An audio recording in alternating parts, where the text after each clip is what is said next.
총리님. 네. 예. 조금 전에 김남희 의원님하고 질의응답이 상당히 다정해 보였습니다. 아유, 아니요. 제가 이런 얘기를 왜 꺼내냐면요. 작년에도 제가 대정부 질의할 때 맨 마지막에서 두 번째였었습니다. 근데 올해는 한 단계 더 아래로 내려가서 끝까지 남아있게 됐는데요. 작년에 대정부 질의 당시에 한덕수 국무총리가 엄청나게 소리를 질렀습니다. 그 과정과 오늘 제가 나흘간의 그 과정을 보면서 총리님께서 얼마나 품격 있게 답변을 해 주시는지 정말 감사함을 느껴서 드리는 말씀입니다.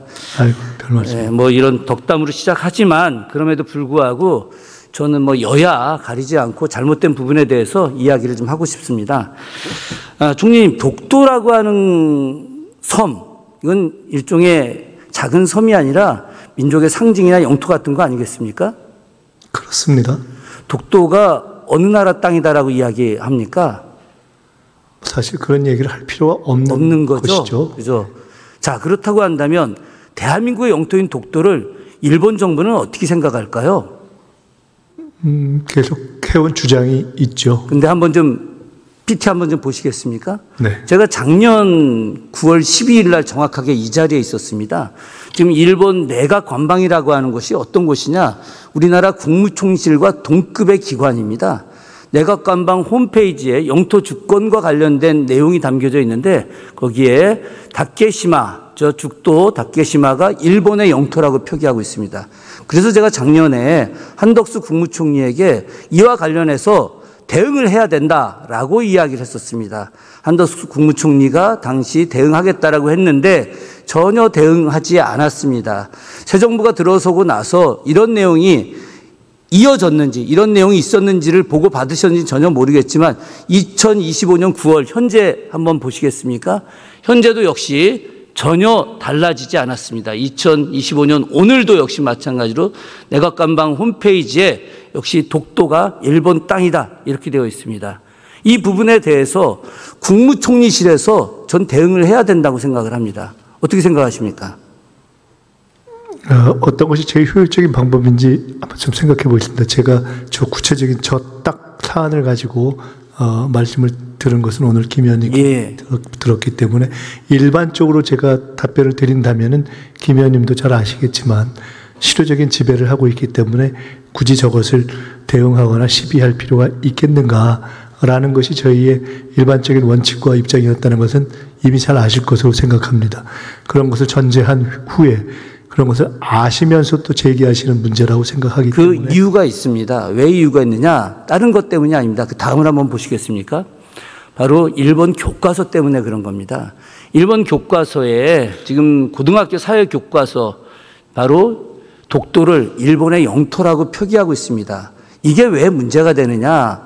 2020년 이후부터 일본의 초등학교에 있는 모든 교과서에 독도를 일본 영토라고 표기하고 있었습니다. 그러다가 지금 중고등학교 거민정 교과서에도 일본 정부가 거민정 교과서에 독도를 일본 영토라고 표기하게 하고 있고 2026년도에 만들어지는 교과서에도 역시 일본 영토라고 표기하고 있습니다.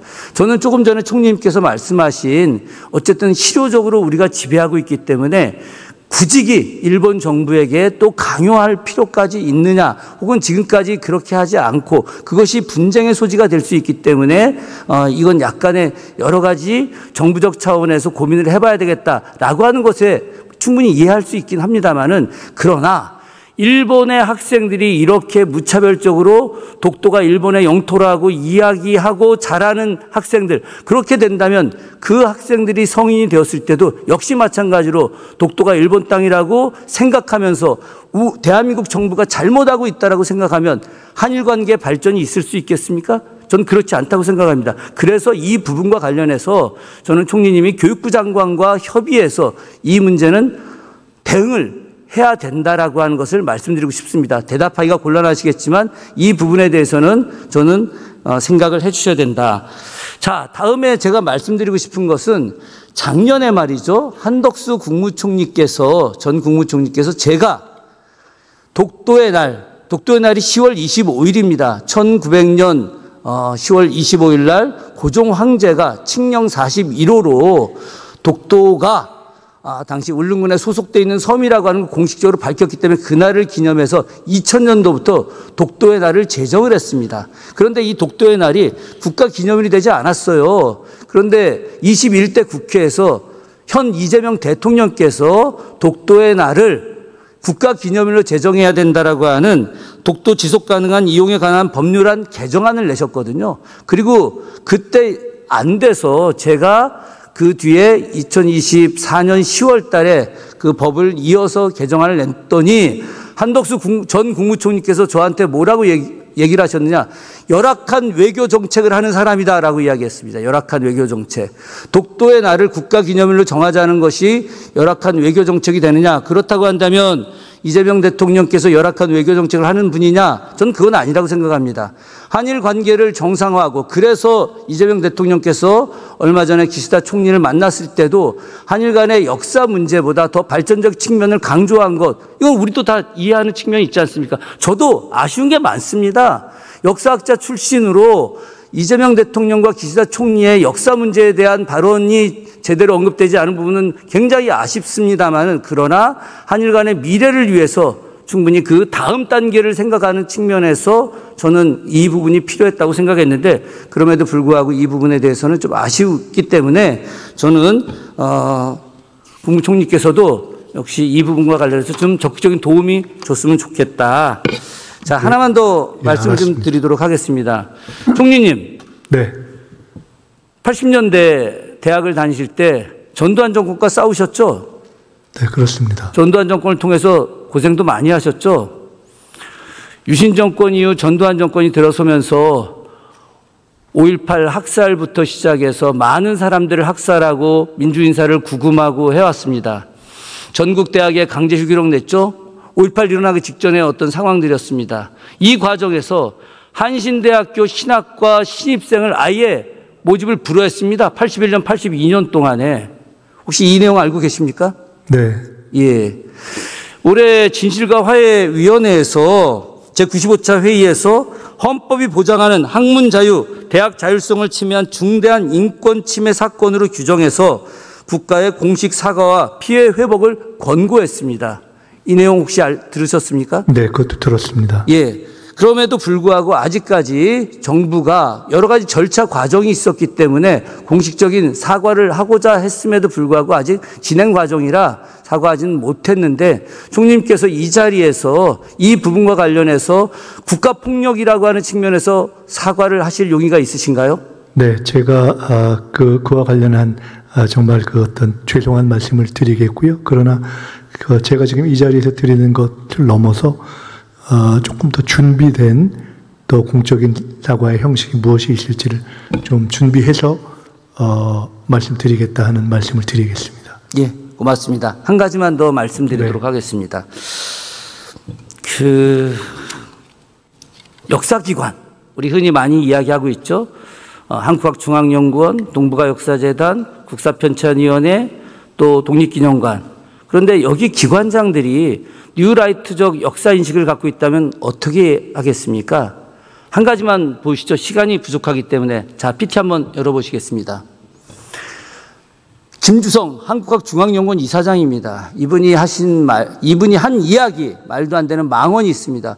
건국의 아버지가 누구냐고 되짚으면 김구는 대한민국 건국에 참여하지 않았기 때문이다. 얘기하기 못하겠다는 겁니다.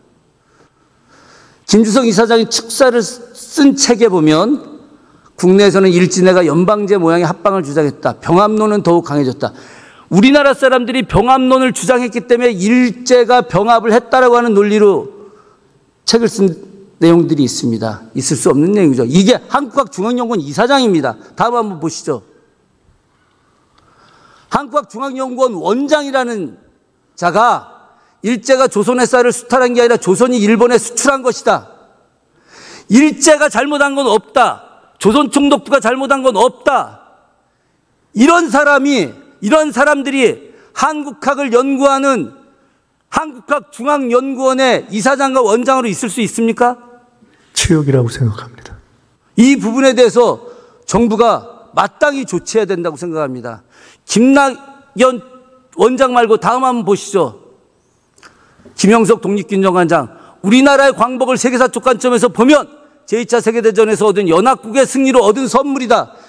이게 현실적으로 대한민국 땅에서 존재할 수 있는 언어입니까? 이미 국민적 비판의 대상이 되고 있습니다. 예, 고맙습니다. 저는 그렇게 생각합니다. 지금의 내란 세력들이 친일 세력의 연장이다. 친일 매국 세력들의 연장이라고 생각합니다.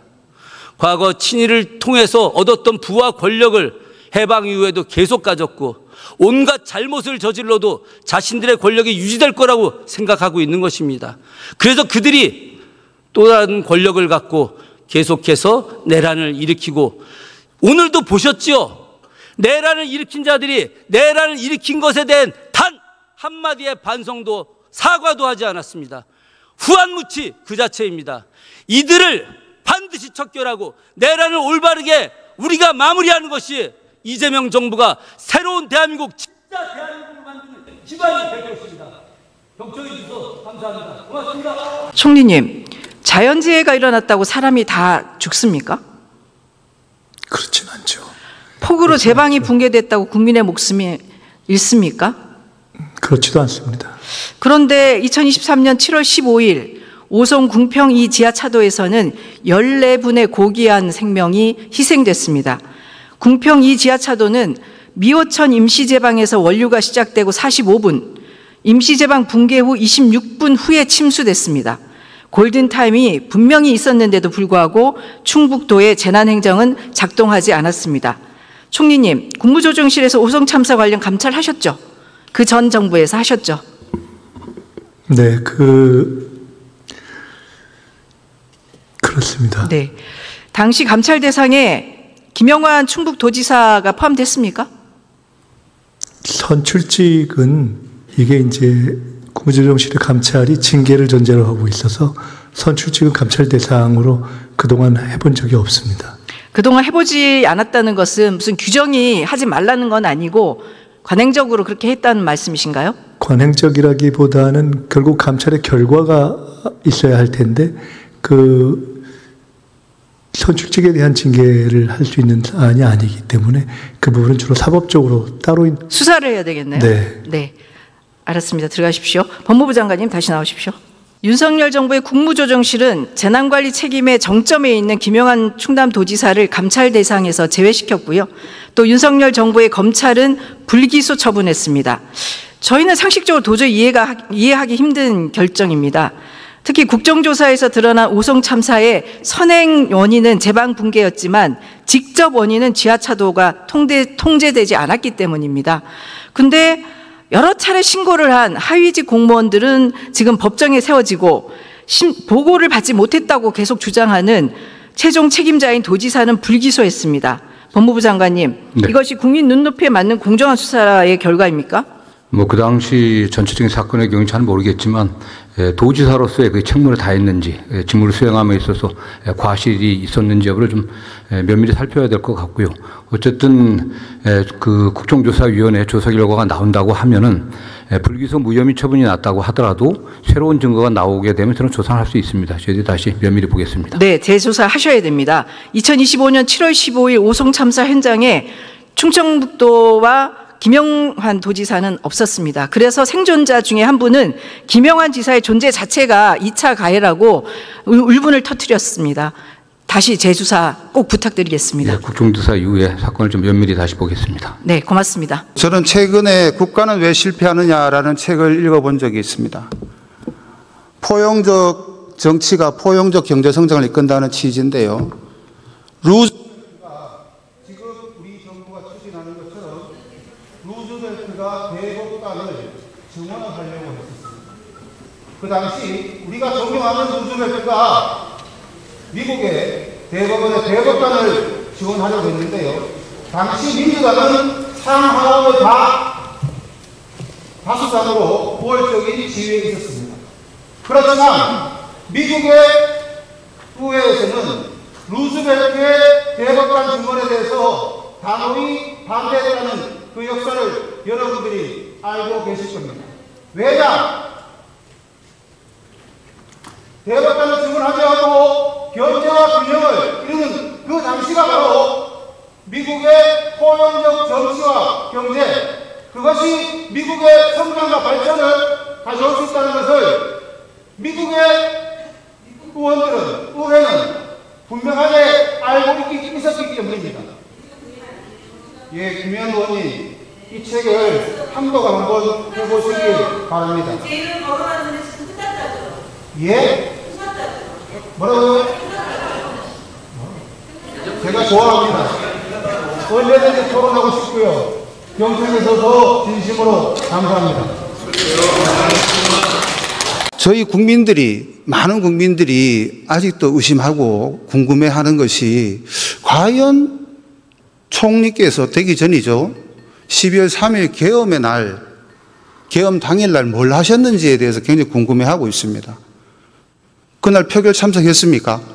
네, 제가 막 들어오는 순간 표결이 끝났습니다. 제 바로 옆자리가 당시 이재명 대표입니다. 표결 못했죠? 그렇습니다. 여기 국회의사당이 총리 지역구 아닙니까? 맞습니다. 자기 지역구에 그런 일이 있는데 어디 계셨습니까, 그때? 제가 그날 몸살이 나서 주사를 맞고 그날 늦게 문을 두드리는 것을 듣고 그리고 담을 넘어서 딱 들어와서 도착을 하는 순간 바로 옆에 있던 어디 계셨냐고 여쭤봤습니다. 그 시간에는 집에 있었죠. 집에서 뭐하고 계셨다고요? 제가 말씀드리지 않았습니다. 여기 대변인입니까? 부의장님, 시간 좀 멈춰 주십시오.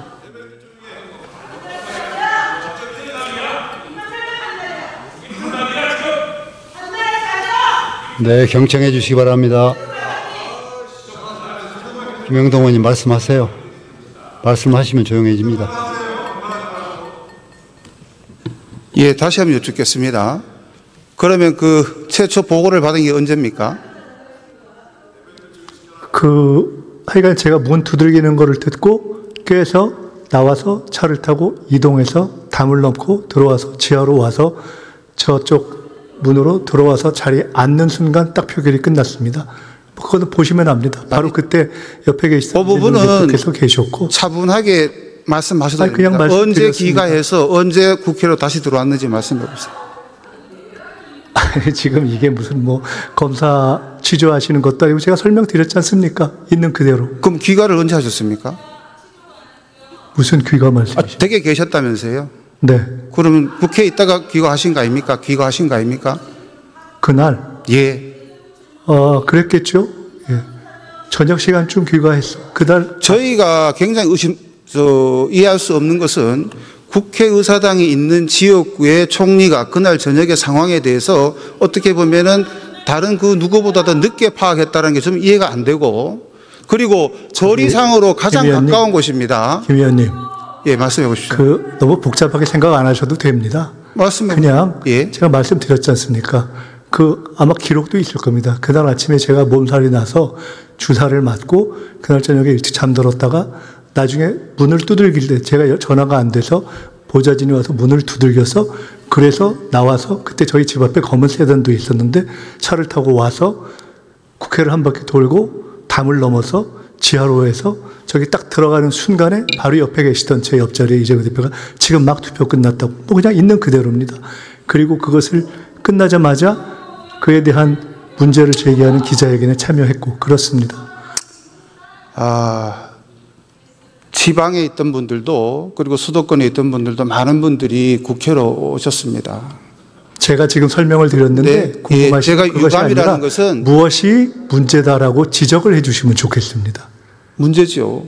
지역구에 있는 가장 가까운 데 계셨던 의원 신분으로서 계엄 당시에 네, 죄송합니다. 제일 먼저 제가 오셨어야 지역구에 있었는데 그날 마침 몸살이 났던 것 주사를 맞고 잠들었다가 늦게 정식으로 한 번쯤은 유감을 표명하셔야 되는 게 아닌가 싶습니다. PT 한번 보여주십시오. 아니 어디가 앞쪽으로 넘겨주세요. 김 의원님 대단히 죄송한데요. 아니 요거만 하나 말씀을 드릴게요. 네, 말씀하시죠. 작년이죠. 8월 정도에 이런 말씀을 하셨어요. 계엄에 대한 계엄을 할 것이다라는 확실한 근거를 가지고 있다고 말씀을 주셨는데 그 근거가 무엇이며 어디서 근거를 확인하셨는지 말씀해 주실 수 있으시겠습니까? 누차 말씀드렸습니다. 지금까지 공개적으로. 예, 한 번 더 말씀해 주십시오.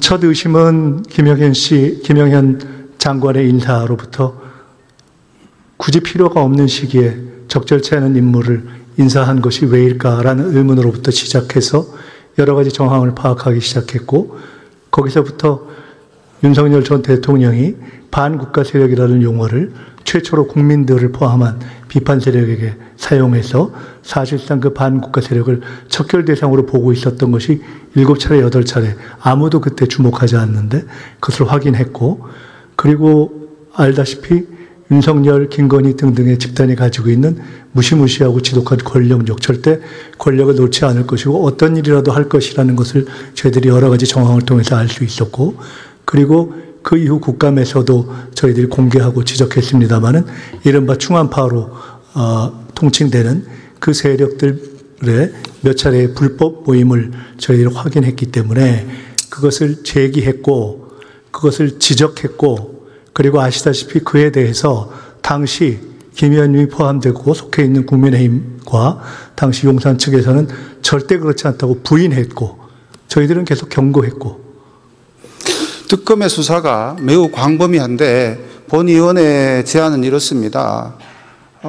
계엄이 왜 발생했는지, 왜 했는지에 대해서 소상히 밝힐 필요가 있다라는 취지의 말씀을 드리면서 계엄 전후에 표결에 참여했건 안 했건, 어떤 의미에서는 표결에 참여 안 하는 분이, 안 했던 분들 중에는 계엄의 사전 내용을 알고 있었지 않겠는가, 이거는 유불리를 떠나서 확인할 필요가 있다라는 취지의 말씀을 드리고요.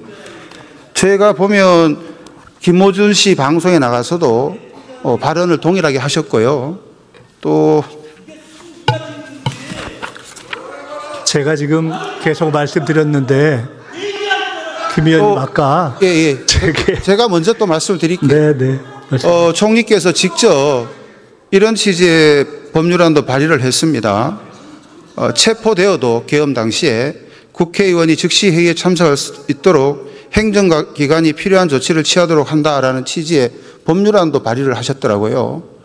이런 정황을 봤을 때 우리 총리께서는 당신께서 직접 말씀하시다시피 미리 계엄에 대한 내용을 상대적으로 소상하고 구체적으로 알고 계셨지 않는가라는 의심을 합니다. 저는. 제 의심이 제가 혹시 윤석열 전 대통령하고 모의를 그런 해서 취지는 아닙니다. 내가 모의를 했다는 취지 어떻게 말씀을 드리겠습니까? 그러면 혹시 김영현 씨라든가 다른 분들이 제게 아주 구체적이고 상세하게 특검에 광풍이 불고 있는데 수사의 선상과 대상이 국민의힘과 국민의힘 측만 향해서는 안 된다는 취지의 말씀을 드리고, 국민의힘이 어떤 의미에서는 표결에 참석하지 않았다라는 그것이 우리 국민의힘 의원들이 다 수사 선상 대상인데요, 민주당에도 똑같이 적용돼야 하지 않겠냐라는 말씀까지 올려드립니다. 당사 수색과 관련해서 갖는 당혹감에 대해서는 이해할 수 있습니다만은 지금 말씀을 들으면서는 평소에 제가 알고 있던 우리 김 의원님과는 다른, 저도 평소에 적반하장적 논리로 들어가고 총장님의 모습은, 생각이 듭니다. 총리님의 모습은 아닙니다. 자, 노조법 관련돼서 몇 가지 여쭤보겠습니다. 노조법 2, 3조, 특히 사용자 개념 확대와 관련돼서 충분히 보고를 받으셨을 것 같은데 국제적 기준에 부합한다고 보십니까? 네, 전반적인 국제적 기준을 감안해서 종합적으로 법을 통과시켰습니다. 다시 한번 보고를 받아보시길 바라고요. 저는 위헌 요소가 굉장히 크다고 보고 오히려 법이 제대로 작동하지 않을 가능성이 크다는 말씀까지 드립니다. 국민의힘 의원님께서 내란 재판부를 포함해서 위헌 요소가 아까 나경원 님도 있다라고 말씀을 주시고 구체적으로 어떤 대목이 위헌이냐, 어떤 대목이 위헌이냐고 여쭤보면 잘 말씀을 안 주셔서 그런 부분에 대해서는 앞으로 구체적으로 좀 지적을 해 주시면 저희들도 앞으로 참고가 많이 될 것 같다, 이렇게 말씀을 드리겠습니다. 예, 알겠습니다. 상임위를 중심으로 토론을 열심히 할 수 있도록 하겠습니다. 4월 SK텔레콤에서 2,200만 명의 개인정보가 유출되는 사상 초유의 참사가 벌어졌습니다. 그러나 번호이동 위약금 면제 기간은 열흘에 그쳤고 SKT는 매출액의 1%에 불과한 과징금마저 못 내겠다고 버티고 있습니다. 심지어는 손실액을 100배나 부풀려 7조 원의 손실이 예상된다고 언론 플레이를 하면서 사고 책임자인 유영상 SK 대표는 상반기 급여로 무려 26억 원을 챙겼습니다. 총리님, SKT 행태에 대해서 어떻게 보십니까? 네, 저런 사건이 반복돼서 그 고객들에게 피해를 입히고 있는 것에 대해서 대단히 저희도 죄송스럽게 생각하고요. 그 문제에 대해서 재발되지 않도록 철저하게 관련한 조치를 해가겠습니다. 예, 문제는 SK만이 아닙니다. KT에서도 고객 정보가 유출됐습니다. 전국 5곳에서 수백 명이 무단 소액 결제 피해를 받습니다. LG U+도 보안협력사가 한국인터넷진흥원에 침해 신고를 했습니다. 이처럼 통신 3사의 보안 사고가 잇따르고 있지만 통신 3사는 늑장 대응과 책임 회피로 일관하고 있습니다. 본 의원은 이를 막기 위해서 개인정보보호법 개정안을 발의했습니다. 과징금 상한을 매출액의 3%에서 4%로 올리고 대규모 유출 사고 시 매출액의 10%까지 징벌적 과징금을 부과하도록 했습니다. 대통령께서도 반복된 해킹 사고를 일으킨 기업에 징벌적 과징금을 포함한 강력한 제재를 지시했습니다. 총리, 이 개정안에 대해 어떻게 생각하십니까? 네, 취지에 대해서는 적극 공감합니다. 그 구체적인 법안 논의 과정에서 저희도 의견을 말씀 더 자세히 드리겠습니다. 통신 3사는 매년 막대한 영업이익을 내고 있습니다. 2024년 한 해 동안 SKT 1조 8천억, KT 1조 5천억 원, LG U+ 9천억 원의 이익을 냈습니다. 하지만 SKT의 보안 투자는 영업이익의 3%에 불과합니다. 국민의 혈세로 구축한 통신 인프라를 활용해 통신 3사가 독점적 지위를 노리며 땅 짓고 헤엄치기식 경영을 하고 있습니다. 총리님, 통신 3사의 독점을 깨고 통신 시장의 공정한 경쟁과 특히 통신요금 인하를 위해 제4이동통신 도입 어떻게 생각하십니까? 제4통신은 뭐 논의도 있고 시도도 지속적으로 있었던 것으로 압니다만은 여러 가지 어려움상 그동안 실현이 되지 않고 불발한 것으로 알고 있습니다. 그래서 그 부분은 일단 현재의 그런 현실적 어려움이 있는 상황이다 하는 걸 말씀드립니다. 예, 국민 입장에서 신중히 검토해 주시기 바랍니다. 총리님 고생이 많으십니다. 네. 요즘 넷플릭스보다 더 재미있는 콘텐츠가 있다는데 혹시 아십니까? 총리님도 출연하시던데. 그러면은 뭐 국무회의 말씀하시는 건가요? 예. 바로 이재명 대통령이 주재하는 국무회의입니다. 왜 이렇게 국민들이 국무회의를 관심 있게 지켜보는지 어떻게 생각하십니까? 뭐 미리 짜맞춘 각본이 없는 데다가 아마 실제 현장을 볼 수 있다는 어떤 민주적인 효능감 그리고 실제 거기서 여러 문제가 자신과 관련된 문제가 다뤄진다 하는 그런 효능감 뭐 이런 여러 가지가 작동한 거 아닌가 싶습니다. 예. 본 의원은 과거에는 상상도 못했던 국무회의가 생중계되고 이를 통해서 대통령의 업무 파악, 처리 능력 그리고 열과 성을 다하는 장관들의 모습을 보면서 국민들이 국정 현안을 공유하고 정책 결정의 투명성, 진정성을 체감하고 있기 때문이 아닌가 싶습니다. 얼마 전에 초기 내각 완성됐죠? 예. 이재명 정부에 대한 국민들의 기대가 큽니다. 그런데 대통령의 국정 철학과 도무지 맞지 않는 사람이 있습니다. 누군지 아시겠습니까? 바로 극우의 여전사로 불리는 이진숙 방통위원장입니다. 이미 국무회에서 퇴출당했죠? 네, 그렇습니다. 이진숙 위원장은 정치적 중립 위반, 의무 위반으로 감사원의 주의 처분을 받았습니다. 주식 처분과 관련 이해충돌 건으로 공직자윤리위원회에서 해임, 징계 요구 대상 통보를 받았습니다. 또한 법인카드 부정 사용 의혹, 하드디스크 불법 파기 등으로 경찰과 공수처에 고발된 상태입니다. 어떻게 이런 사람이 이재명 정부의 방송통신위원장을 할 수 있겠습니까? 조금 전에도 이 자리에 와서 거짓과 궤변으로 일관했습니다. 대꾸할 가치를 느낄 수가 없습니다. 총리님, 지난 8월 29일 대통령실이 이 위원장에 대한 직권 면직을 검토하고 있다고 공식적으로 밝힌 바 있습니다. 어떻게 진행되고 있습니까? 네, 관련 기관에서 관련한 절차나 조사가 진행되고 있기 때문에 제가 자세히 말씀드리기는 어렵습니다. 예, 직권 면직 사유가 차고 넘칩니다. 총리께서 대통령께 직권 면직을 건의해 주시기 바랍니다. 네, 조금 전에 드린 말씀으로 답변을 대신하겠습니다.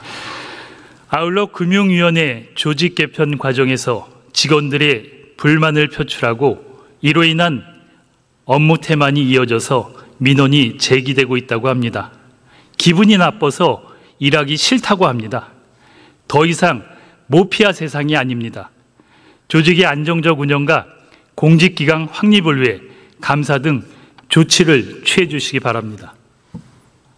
네, 정부 조직 개편에 관한 과정은 저희들이 충분히 큰 방향을 설명하고 또 그런 과정을 통해서 차근차근히 풀어가도록 하겠습니다. 제가 18대 국회의원으로서 당시 그 문화체육관광방송통신에서 방통위법을 제정하는 데 앞장섰습니다. 근데 이번에 이제 방송 미디어 통신위원회로 바뀌면서 이것이 이진숙 축질법이다 하는데 그에 대해서 어떤 결을 가지고 있어요? 저뿐만 아니라 저도 물론 그렇게 생각을 하고 있습니다만 많은 언론에서 그렇게 분석을 하고 또 소셜미디어에 올라온 시민들의 반응을 보면 사람을 하나 쫓아내기 위해서 법을 바꿔서 위인 폐관 또는 위인 설법 이렇게 평가하는 분들의 이야기를 들었습니다. 이진숙 위원장님을 정부 여당이 사퇴하라고 종용하는 여러 가지 이유 중에 하나가 법카로 빵을 샀다고 그래요?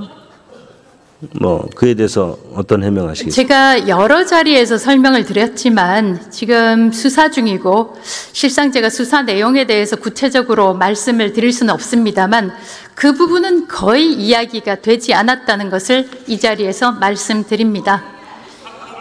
네, 들어왔습니다. 장관님. 그때 장관님 민간인 신분이었지만 이 두 신분의 성공기 신부님과 그 천주교 신부님에게 윤석열 대통령 대통령실이나 무슨 문체부 문체부에서나 아니면 어떤 기관에서 이것을 구속하라든지 아니 수사라든지 압수수색하라든지 뭔가 어떤 조치가 있다고 들으신 적 있습니까? 뉴스 보신 적 있어요? 있었어요? 저도 제가 당시 시민사회 수석이었는데 종교개혁 담당하는데 그런 저한테 지시가 없었거든요. 혹시 들은 적 있습니까? 그리고 시민단체나 민간 차원에서 어땠는지 모르지만 저나 그 대통령실이나 어떤 그 정부 부처에서도 고소고발도 한 적이 없습니다.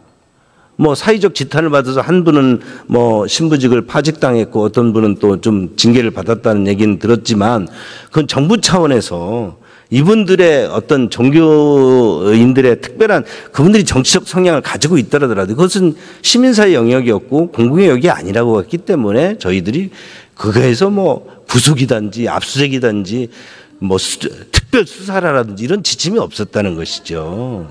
지금 정부에서 하고 있는 이 특검의 상황과 비교되지 않습니까? 이 같은 정규 탄압은 결국 저는 장관이에요. 이렇게 안 물어보겠습니다. 저는 이것을 이재명 정부의 종교 탄압이라고 규정합니다. 이것은 또 헌법 20조에 종교의 자유 이런 부분에 대한 위배된다고 우연이라고 생각하는데 장관님 혹시 견해 있으신가요? 종교의 자유는 헌법이 보장하고 있는 중요한 기본권으로 저희 정부는 이 부분을 보장하기 위해서 최선을 다하고 있습니다. 하지만 의원님 방금 말씀하신 그 건에 대해서는 아직은 수사가 진행 중이어서 저도 구체적으로 제가 언급하는 것은 적절치 않다고 생각합니다. 종교는 우리 공동체의 최후의 보루이기도 합니다. 그분들에게서 우리 사회 사랑이 온기가 솟아나지 않습니까? 아까 제가 잼버리도 얘기했지만 많은 우리가 뭐 호국불교라는 얘기도 있고요. 또 우리가 어떤 의기 때마다 또 지금 기독교계는 우리 서양 서구 어떤 진영 사회와 어떤 민간 외교로서 엄청난 역할을 하고 있지 않습니까? 예전에 이재명 정부에서도 초기 그 압수수색 영장이 들어가기 전에 아마 김장한 목사에게 뭔가 또 도움을 요청한 것으로 알고 있는데 이런 게 종교계 역할 아니겠습니까? 예. 이에 대해서 좀 문체부 장관님 종교 탄압, 이재명 정부의 지금 종교 탄압 멈춰야 된다고 생각하는데 장관님 특별히 유념해 주시기 바랍니다. 나경원 의원과의 질의응답 과정에서 이번 이재명 정부의 국정과제 대통령 연임이냐 중임이냐 개헌 문제에 대해서 아까 연임으로 이렇게 정정을 하셨습니다. 그렇다면 이재명 정부의 지금 개헌이 추진이 되면 이재명 대통령이 다음 대통령 선거에 출마할 수 있다는 것이죠? 아니 그런 뜻이 아닙니다. 아니, 연임을 하면 어찌됐든 연임을 하면 전직 대통령도 그 다음 선거에 다시 출마할 수 있는 것이죠. 지금 헌법은 연임을 부칙 등에서 헌법 개정에서도 금지하고 있지만 이 부칙도 개정을 해서 연임제로 만들고 그 이전 대통령이 이에 대해서 어떤 단서 조항을 안 든다면 연임할 수 있는 것이죠. 뭐 순수하게 이론적으로는 의원님께서 말씀하신 것처럼 이해할 수도 있겠지만 통상적인 이해에서는 그런 것을 전제하고 있지 않습니다. 아니 지금 통상이 아니고 헌법을 개정하니까 예. 개정을 해서 여러 가지 부칙 조항 등을 안 붙이고 4년 연임제로 개헌을 한다면 전직 대통령도 출마할 수 있다는 것이잖아요. 그러니까 모든 헌법과 법률은 결국은 해당 시기에 국민이 결국은 결정한다 하는 그러니까요. 그런 원론에 비추어 본다면 의원님 말씀하신 바대로이겠지만은 의원님 잘 아시다시피 우리가 현행 헌법에 들어있는 부칙에 보면 그 임기를 연장하거나 하는 부분에 대해서는 해당 시기의 대통령은 적용되지 않는다 이렇게 되어 있고 그것은 지금까지의 일반적인 인식 아니겠습니까? 아니 그 부칙이 헌법 개정에서 그 부칙도 개정하면 되는 것이잖아요. 아니 그러니까 제가 그렇게 쭉 설명을 드렸음에도 불구하고 의원님께서 계속 그렇게 말씀을 하시고 만약에 국민 100% 또는 의원님처럼 생각하시는 국회의원들이 100%다 이렇게 된다면 그거에 어떻게 맡겠습니까? 그것은 굉장히 비현실적인 전제가 아닐까요? 지금 우리 22대 국회에서 그동안 국회 운영되는 법사위원장을 제1야당이 맡고 하는 여러 가지 상규 등이 다 무너졌잖아요. 그러면 지금 개헌 과정에서 그런 부칙이나 이런 부분들, 상규나 이런 것들이 무너지지 않는다는 보장이 있나요?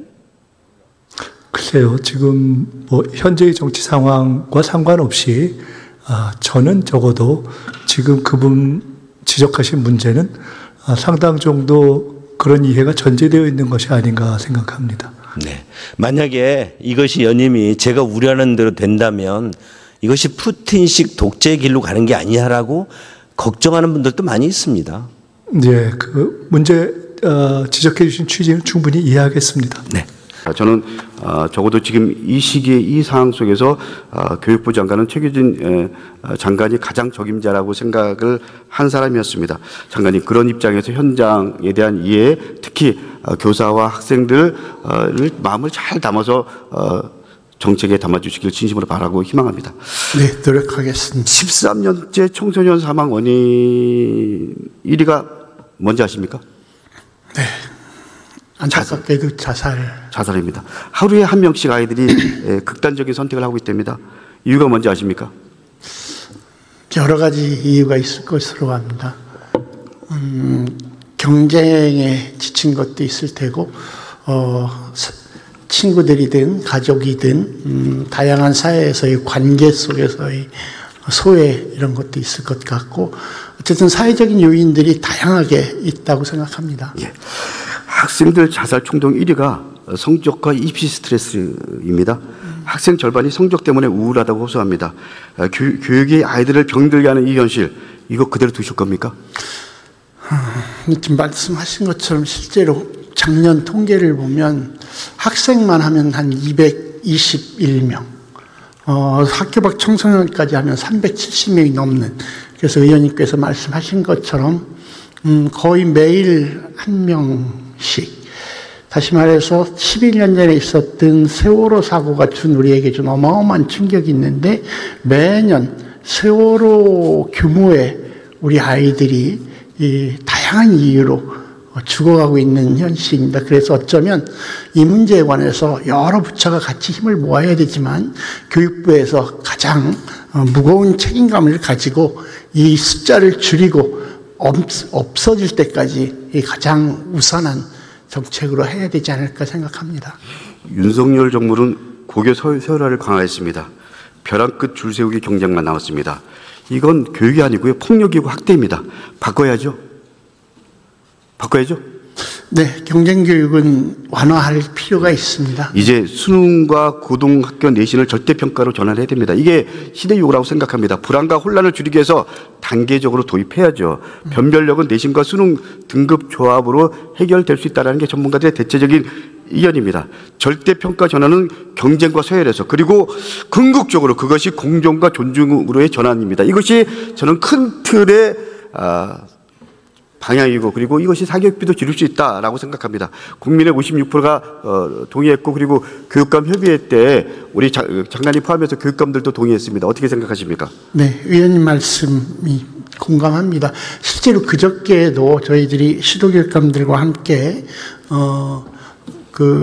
고교 학점제를 어떻게 보완할 것인가 협의를 하면서도, 실질적으로 이를 위해서는 대입 입시 제도의 개선이 필요한데, 기본적으로 절대평가로 전환할 시기가 되었다는데 대체적으로 공감했습니다. 다만 대학 입시라든가 여러 가지를 손봐서 이게 전환하는 데에는 정말 국민적인 수의 과정과 합의 과정이 매우 필요하기 때문에 국가교육위원회와 함께 교육부가 중심이 돼서 이 문제를 최대한 의제화해서 최대한 다음 대입 개편 때까지는 준비할 수 있도록 하겠습니다. 그러니까 국민 주권 정보답게 네. 패러다임의 대전환 필요하다 인정하시죠?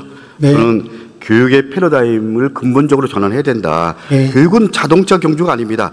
경쟁 교육의 현실을 보다 근본적으로 바꿀 수 있도록 조금 전에 말씀하신 대로 절대평가 전환만이 아니라 종합적인 대책을 만들어 주셔야 됩니다. 수고하셨습니다. 네. 저는 작은 것부터 고쳐야 된다고 생각합니다. 채용 서류에 학력과 출신 합격 기재 금지하는 것 어떻게 생각하십니까? 근본적으로 의원님 지적에 공감합니다. 다만 특정한 연구직이라든지 그런 학위가 또 필요한 업종이 있을 수 있는데, 예외적으로 지금 그런 것도 있는데, 근본적으로는 학벌 차별 없는 사회로 가야 된다. 물론 연구직 같은 특정 직무 영역에서는 예외적으로 학력을 요구하는 것이 불가피한 경우가 있습니다. 그러나 이 경우에도 출신 학교까지 요구하는 거는 맞지 않다고 생각합니다. 저는 동의합니다. 예, 출신 학교가 아니라 학위 소지. 예, 그래서 고용정책기본법 채용 관련해서 학력과 출신 학교 차별은 금지되어 있는데, 채용 절차 공정화 법률에는 이 부분이 학력과 출신 학교 개인정보 요구가 금지 목록에서 빠져 있습니다. 네. 이 부분에 대해서 저는 우리 장관님 말씀 특정 직무 영역에서는 뭐 인정하나, 그러나 출신 학교까지 할 필요는 없다. 이런 부분에서 이 법안에 대해서 나름대로 예상중에 있는 것을 빨리 좀 풀어야 된다. 공감하시죠? 네, 공감하고 있습니다. 예, 저는 어떤 경우라도 출신 학교 요구와 같은 학벌 차별은 반드시 철폐해야 된다. 이게 시대 요구고, 이게 국민주권 정부가 풀어야 될 과제 중에 하나라고 생각합니다. 출신 학교보다는 능력, 직무 중심으로 채용 절차가 진행돼야 된다고 봅니다. 예. 장관님, 제가 환노에 오기 전에 교육위에 4년 동안 있었는데, 우리 사회의 취업 지원은 대학생 청년들에게 집중되어 있습니다. 고졸 청년 취업 지원도 강화해야 되는데, 그런 부분에 상대적으로 좀 교육부나 고용노동부에서 소홀한 감이 있었습니다. 어떻게 생각하십니까? 지적에 동의합니다. 예, 그래서 저는 고등학교 졸업자의 취업 안전 및 보장을 위한 법률을 제정하고, 이 부분에 대해서 다소 입장이 좀 다를 수 있지만 고졸 취업 안전 보장원을 만들어서 맞춤형 취업 지원을 해야 된다, 이렇게 생각하는데 어떻게 생각하십니까? 의원님 지적하신 대로 지금 특성화고 등 고졸 청년들도 취업이 원활하게 이루어질 수 있도록 다양한 정책들이 가미돼야 된다고 생각하고 있습니다. 제가 우리 장관님 환노위 때 여러 번 얘기했지만, 저는 정치를 하면서 가장 기본적인 입장, 제 원칙이 측은지심입니다. 상대적으로 우리가 약자를 좀 더 보듬고 약자를 좀 더 포용하고 그런 사회가 열린 사회고요. 그런 사회가 모두가 행복한 사회, 그런 사회가 국민 주권 정부가 나가야 될 사회라고 생각하는데 어떻게 생각하십니까? 전적으로 공감합니다. 그래서 우리 그 교육부와 또 우리 노동부가 같이 좀 의논해서 고졸 시험망 그리고 또 직업계 고등학교 학생들에 대한 좀 더 큰 틀의 관심과 제도적인 지원 가야 되는 길 아닌가요? 제가 최근에 안산에서 그 특성화고 학생들의 이야기를 담은 영화를 3학년 2학기라는 영화를 봤습니다. 그 감독님 인터뷰도 봤는데요. 이 특성화고 학생들이 실습에 나갔는데 현장에 꼭 벌 받는 느낌이었다. 이런 이야기를 듣고 많은 생각을 하게 됐습니다. 그 고졸 청년들이 현장을 자기 일로 보람있게 할 수 있도록 여러 가지 고민을 하겠습니다. 장관님, 벌받는 느낌이었다라고 말씀하셨는데요. 저는 직업계 고등학교 학생들 그리고 이 고등학교 나왔는데 제도적 관심에서 소외된 학생들 보면 그 똑같은 마음입니다. 아마 여기 계신 우리 국회의원님들이나 또 우리 그 관료 장관분들도 똑같은 마음을 가져야 된다고 생각합니다. 그런 시선으로, 그런 마음으로 우리가 공적 역할을 하는 동안 좀 더 약자에 대한 배려 가져주시기를 진심으로 바랍니다. 네. 학벌주의를 깨고 능력 중심의 공정사회, 대학을 나오지 않아도 취직이 잘 되는 사회를 만들려면 큰 틀의 구체적인 실행 로드맵 그리고 담대한 큰 틀의 정책 전환이 필요하다고 생각합니다. 그런 큰 틀의 정책 전환 만들 의향 있으십니까? 네, 국민 주권 정부 또 노동 존중 사회를 지향하는 새로운 정부의 기치에 맞게끔 고등학교만 나오더라도 좋은 직장에서 일할 수 있는 여러 가지 제도와 예산 꼭 마련하겠습니다. 그래야지 내가 굳이 대학을 안 가도 아니면 고등학교 나온 다음에 직장생활, 사회생활을 하다가 필요하면 다시 대학 가고 이런 사회가 열린 사회잖아요. 저는 그게 국민 주권 정부가 나가야 될 방향이고요. 그것이 철학이 되어야 된다고 생각합니다. 그런 사회를 만드는데 함께 고민해 주시기 바랍니다. 네, 최선을 다하겠습니다. 예, 감사합니다. 나경원 의원의 대정부 질문을 보고 저는 심한 자괴감을 느꼈습니다. 저런 유아적이고 유치하고 그리고 도저히 공감이 안 되는 발언과 태도를 보면서 대한민국은 여전히 내란이 진행 중이구나 이런 느낌을 받았습니다. 내란을 추종하고 그리고 윤석열을 옹호하던 세력들이 아직도 이 국회 연단에서 헌법과 민주주의를 호도하는 말을 하고 있습니다. 총리님, 저는 내란을 철저하게 종식시켜야 대한민국의 여러 현안들을 그리고 국정 과제들을 제대로 해결할 수 있다고 생각합니다. 우리 총리님의 견해를 듣고 싶습니다. 네, 전폭적으로 공감합니다. 의원님의 질의 시간이기 때문에 다른 의원님께 대해서는 제가 굳이 더 말씀드리지 않겠습니다. 예, 우리 총리님 의원실에 걸려있는 문구가 정치는 약자의 눈으로 미래를 보는 것이다. 이런 내용이 있습니다. 저는 총리직을 수행하는 동안 그런 문구가 마음의 중심이기를 진심으로 바라고 희망합니다. 총리님, 저는 우리 세대의 가장 큰 고민은 노후 대책이라고 생각합니다. 총리님, 노후 고민 하고 계시죠? 하고 있는데 부실합니다. 총리님, 국민연금 예상 수령액이 얼마인지 아십니까? 이렇게 대놓고 공개적으로 하기는 좀 민망할 정도로 적습니다. 예, 저는 공개적으로 하면 100만 원 정도. 조금 안 됩니다. 예. 그러나 그 또한 우리 현재 상황에서는 너무 적다 이렇게 말하기 어려울 정도의 예. 우리 국민연금 상황은 그렇습니다. 예. 국민들의 노후가 총리님이나 저나 거의 어떻게 보면 더 불안하실 겁니다. 국민들의 노후 어떻게 보십니까? 국민들의 노후? 예. 아주 큰 문제죠. 우리 현재 빈곤율도 너무 높고 연금도 제대로 정비가 안 돼 있고 사각지대도 많고 그리고 여러 가지 개혁을 해가고 있고 할 것이지만 사실은 만족스러운 그 수준으로의 개선을 바라기는 쉽지 않기 때문에 저는 연금 개혁과 함께 사실은 거주 문제 등등을 포함한 조금 다른 접근이 있어야 되지 않는가 평소에 생각하고 있습니다. 저는 여러 가지 말씀하셨지만 가장 핵심은 소득이고요. 그리고 연금이라고 생각합니다. 우리나라 노후소득 보장 체계는 기초연금, 국민연금, 그리고 퇴직연금 이렇게 다층 구조로 되어 있는데 국민연금 평균 수급액이 얼마 정도인지 아십니까? 65세 이상. 한 45만 원, 6만 원 그 정도 수준. 제가 알기에는 약 45만 원 정도로 알고 있습니다. 그만큼 노인 빈곤율이 심각하다라는 겁니다. 그래서 노인 빈곤율과 노인 자살률이 OECD 국가 중에서 참 이거 마음이 참 무거운데요. 최악입니다. 문재인 정부에서 개선되던 노인 빈곤율 흐름은 윤석열 정부에서 다시 악화됐습니다. 연금 제도가 제대로 작동하지 않은 결과입니다. 총리님 어떻게 생각하십니까? 네, 그렇습니다. 그것뿐만이 아니라 전반적으로 전체적인 경제 상황과 함께 여러 가지 복지 혜택 등도 축소되는 시기를 겪었습니다. 그래서 국민연금을 중심으로 해서 노후소득 보장 체계를 강화하면서 부족한 연금은 퇴직연금을 통해서 보완해야 된다라는 게 전문가들의 대체적인 의견입니다. 그러나 현실은 퇴직연금 이 부분에서 퇴직급여 대상 중에 절반이 연금이 아니라 일시금으로 받고 있는 게 또한 현실입니다.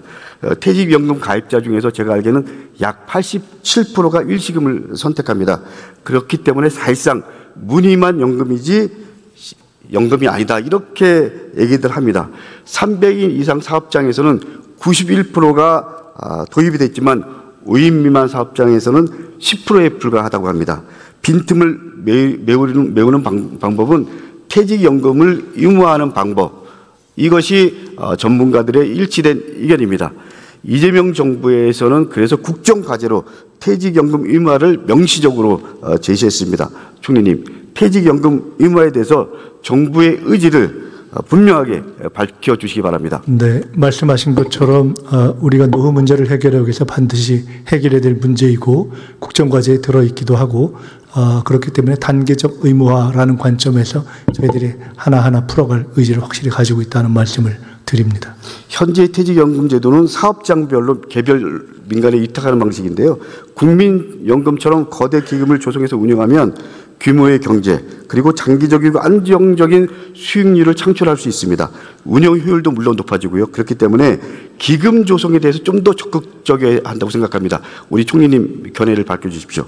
네, 그렇게 하겠습니다. 아까 단계적 의무화 말씀을 드렸는데 퇴직연금을 의무화하면 사실은 조금 취약한 사업장에 있어서 더 어려움들이 있기 때문에 이것을 전체적으로 지금 하는 데 있어서는 단계적으로 갈 수밖에 없는 재정적인 어려움이 있습니다. 해서 기금을 확대하는 문제를 저희들이 적극적으로 검토하고 있다 하는 말씀을 드립니다. 그래서 퇴직연금 의무화를 위해서 노사 등 이해 당사자 간의 적극적 사회적 대화가 필요합니다. 이 부분에 대해서 총리로서 적극적 역할을 부탁드립니다. 예, 그렇게 하겠습니다. 예. 이재명 대통령은 이 반중 시위에 대해서 이것은 표현의 자유가 아니다, 깽판이다 이렇게 말을 했는데요. 총리 동의하십니까? 아마 그렇게 표현할 만한 어떤 혐오적인 행동이나 또는 행위 이런 것이 있었던 부분을 지적한 것일 것이다 이렇게. 네, 그런 게 어떤 게 있었을까요? 그것을 제가 직접 보지는 못했는데요. 제가 그와 유사한 것을 마침 제가 제 지역구에 와서 한번 그러한 단체들이 와서 그 유사한 시위를 한 것을 제가 보고 듣고 한 적이 있었습니다. 네, 좋습니다. 거기서는 굉장히 극단적인 형태의 어떤 폄하 또는 폭력적인 모습 이런 것을 볼 수가 있었습니다. 네, 뭐 폭력적인 모습이다 이렇게 말씀 주셨는데요. 사실 지금 현재 반미 시위도 진행되고 있는 거 아시죠?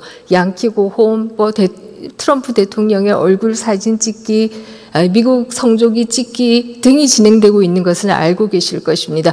그런데 이 반미 시위에 대해서는 왜 아무 말씀 없으신가요?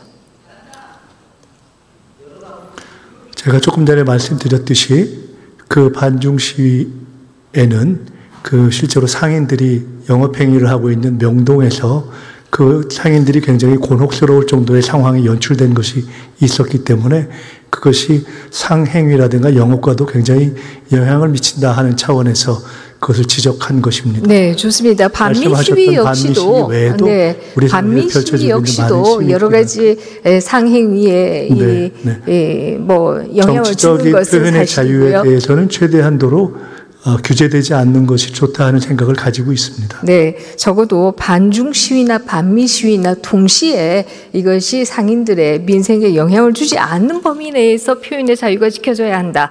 네. 이렇게 말씀하시면 오해의 여지가 없지 않을까 이런 네, 생각을 하게 말씀입니다. 되는데요. 예. 단순히 반중 시위만 대해서만 이 깽판이다 이렇게 얘기가 나오니까 미국도 오해하지 않겠는가. 저는 이 관세 협상이 잘 되고 있지 않는 이유 중에 하나는 미국이 여러 가지 오해를 하고 있는 부분이 있기 때문이다 이렇게 생각을 하고요. 그 중에 하나도 이런 모습이 아닌가 이런 생각을 하게 됩니다.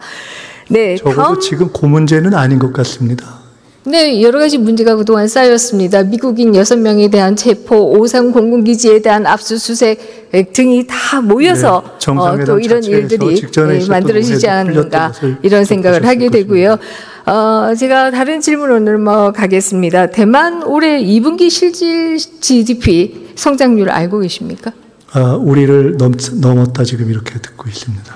2분기의 성장률이요? 대만의 네. 대만의 2분기 GDP 성장률 네. 말씀해 주십시오. 네, 8%입니다. 우리하고는 굉장히 격차가 커졌다 이렇게 얘기할 수가 있고요. 대만과 우리는 4마리의 아시아의 용이었습니다만은 4만 불 고지를 대만이 먼저 가지 않겠는가 이렇게 지금 예측들이 되고 있습니다. 대만의 경제가 이렇게 성장하는 이유는 뭐라고 생각합니까? 글쎄요, 뭐 한 가지 어떻게 규정할 수가 있겠습니까? 원래부터 가지고 있었던 저력도 있을 것이고 대만이 지금 가지고 있는 반도체의 경쟁력도 있을 것이고 뭐 여러 가지가 있을 것 같습니다. 더 좋은 분석해 주신 것이 있으면 또 말씀 주시면 참고하겠습니다. 네, 좋습니다. 여러 가지 저력이 있을 것이다 이런 말씀 주셨는데요. 대만의 투기표 제도에 대해서는 아마 들어보셨을 것입니다. 우리 20대가 가장 이상적으로 생각하는 투기표 제도가 대만의 제도입니다. 당일 투표하고 현장에서 투표하자마자 개표하고 그 개표에도 누구나 관람할 수 있어서 여기에는 조작이나 음모론이 끼어들 여지가 전혀 없다. 이렇게 얘기할 수 있습니다. 이렇게 본다라고 하면 네, 혹시 이런 제도를 우리도 좀 도입해서 이 선거와 관련해서 계속해서 문제가 일어나는 걸 좀 막을 생각은 없으십니까? 글쎄요, 지금 이미 대한민국의 투표 시스템에 대해서 음모론 이건 어떠건 이러저러한 차원에서 문제를 제기하는 것은 별 근거가 없다고 다 정리가 되어 있는 상황이기 때문에 우리가 굳이 뭐 저것을 도입할 상황은 아니지 않는가 생각을 합니다. 네, 국제적으로도 문제 제기들이 있는 것은 사실이고요. 뿐만 아니라 이렇게 깔끔하게 해서 어떤 음모론도 사라지지 않을 정도로 투명하고 공정하게 한다라고 하면 불필요한 마찰과 정치적인 갈등은 줄어들 수 있지 않을까 이런 생각합니다. 흔히 어저께 구윤출 장관도 부총리도 그 얘기를 했습니다마는 성장은 요소 투입에 비례한다 이런 얘기를 합니다. 물적, 인적 요소 투입을 더 많이 할수록 성장한다 이렇게 얘기하는데요. 그거 이외에도 굉장히 중요한 게 있습니다. 사회적 신뢰가 높을수록 같은 요소 투입에도 더욱 많은 성장을 가능하게 한다 이런 얘기이고요. 우리 젊은 세대들이 대만과 같이 좀 투명하고 공정한 투개표 제도를 도입하자라고 하는 것은 우리 사회가 좀 더 성장할 수 있고 신뢰받는 사회로 가자 이 얘기다 이렇게 얘기할 수 있습니다. 어떻습니까? 동의합니까? 네, 전적으로 공감하고 바로 그것 때문에 사회적 신뢰를 국내적으로 파괴하다시피 했던 사실상 파괴해서 나락에 빠뜨렸던 상황으로부터 우리 모두가 같이 어렵게 지금 헤쳐나가고 있는 거 아니겠습니까? 네, 좋습니다. 그 나락의 원인 제공자는 또 누구이냐 이렇게 얘기하면 얘기는 달라질 수 있다 이런 얘기를 할 수가 달라지지 있고요. 않을 것 같습니다. 제가 여기에 대해서 논쟁하면 시간이 없기 때문에 계속하지는 않겠습니다. 혹시 구축 효과란 얘기 들어보셨습니까? 네. 무슨 얘기입니까? 조금 더 자세히 뭐 설명해 주시면 제가 듣겠습니다. 네, 사실 어저께 구현출 장관이 얘기하시는 가운데에서 요소 투입을 하면 성장하기 때문에 정부가 아주 이 예산을 적극적으로 사용할 수밖에 없다. 이제 이런 얘기를 하는데요. 일반적으로 구축 효과라고 한다면 정부가 빚을 내서 돈을 쓰면 쓸수록 기업들은 투자할 수 없고 이로 인해서 성장이 안 된다. 라고 하는 게 구축 효과다 이렇게 얘기 드릴 수가 있고요.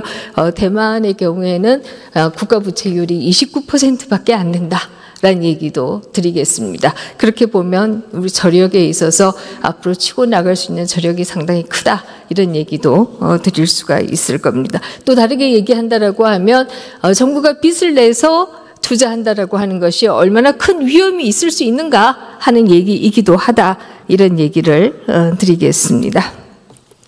네, 말씀 주신 그 부채 문제에 대한 걱정은 충분히 이해하고 또 공감합니다. 그러나 현재의 상황에서 저희들이 성장을 위한 투자를 해야 한다는 것도 충분히 이해하실 것이라고 생각합니다. 네, 그 성장을 위한 투자가 빚을 내서 하게 되면 이자 갚느라고 이자율은 올라가고 기업은 더 높은 이자율을 내게 되고, 이로 인해서 기업이 투자를 하지 못한다라고 하는 게 구축 효과다, 이런 얘기를 드리겠습니다. 자, 좋습니다. 지금 화면 보시면요, 유럽의 젊은이들 그리고 또 아시아의 젊은이들이 시위하는 장면이 나오고 있습니다. 전 세계의 젊은이들이 시위 대열에 나서고 있다, 이렇게 얘기 드릴 수가 있습니다. 유럽의 젊은이들은 주로 반이민 시위를 하고 있고요. 아시아의 경우에는 네팔을 비롯해서 인도네시아 등에서는 반중 시위를 하고 있습니다. 반이민 시위 왜 한다고 생각하십니까? 근본적으로는 세계 여러 나라에서 가지고 있는 경제적인 어려움이 여러 가지 시위의 바탕에 깔려 있다고 생각합니다. 네, 경제적 어려움이라고 하면 결국 실업률 등이 거기에 깔려 있다, 이렇게 얘기할 수도 있을 텐데요. 젊은이들이 분노하는 것은 단순한 실업이 아니라 우리의 문화가 깨어진다, 우리가 만들어 온 사회 시스템이 이민자들 때문에 깨어진다, 우리가 과연 이 땅의 주인으로 계속 살 수 있는가, 이에 대한 문제의식이다, 이렇게 얘기도 드릴 수가 있습니다. 그런 면에서 보면 우리나라 젊은이들이 반중 시위하는데도 일맥상통하는 부분이 있다, 이런 얘기를 드릴 수가 있습니다. 과연 우리가 계속해서 이 땅의 주인으로 살아갈 수 있겠는가, 혹은 내 자식들이 이 땅의 주인으로 살아갈 수 있을까, 이에 대한 문제의식이 그 뒤에는 있다, 이런 얘기를 드리겠습니다. 자, 우리 사회에서 펼쳐지고 있는 여러 가지 중에 일부의 예를 들어 반중 또는 혐중과 관련된 것을 우리 사회 또는 우리 청년들이 이 가지고 있는 문화적 자부심, 국가적 자부심, 미래에 대한 자부심, 이것을 가지고 전 세계와 교류할 수 있는 자부심 이라는 것을 별로 생각하지 않고 특정 국가에 대한 문제로 좀 좁혀서 보는 것은 우리 청년이나 우리 사회의 잠재력을 너무 낮게 보는 거 아닌가 하는 생각이 듭니다. 네, 그러나 또 그것이 현실이다, 이런 말씀을 드리겠고요. 지금 우리나라에서 중국인들이 소지하고 있는 토지의 비율, 그리고 그 숫자 아주 빠르게 증가하고 있습니다. 이런 것이 젊은이들에게 두려움을 주는 것이다. 내가 이 땅의 주인으로 살아갈 수 있을까 하는 두려움을 주는 것이다, 이렇게 얘기 드릴 수가 있는데요. 그런데 안타깝게도 우리나라의 부동산 제도의 경우에는 오히려 외국인에 대해서 특혜를 주고 이 한국인에 대해서는 역차별을 하고 있다, 이렇게 얘기 드릴 수가 있습니다.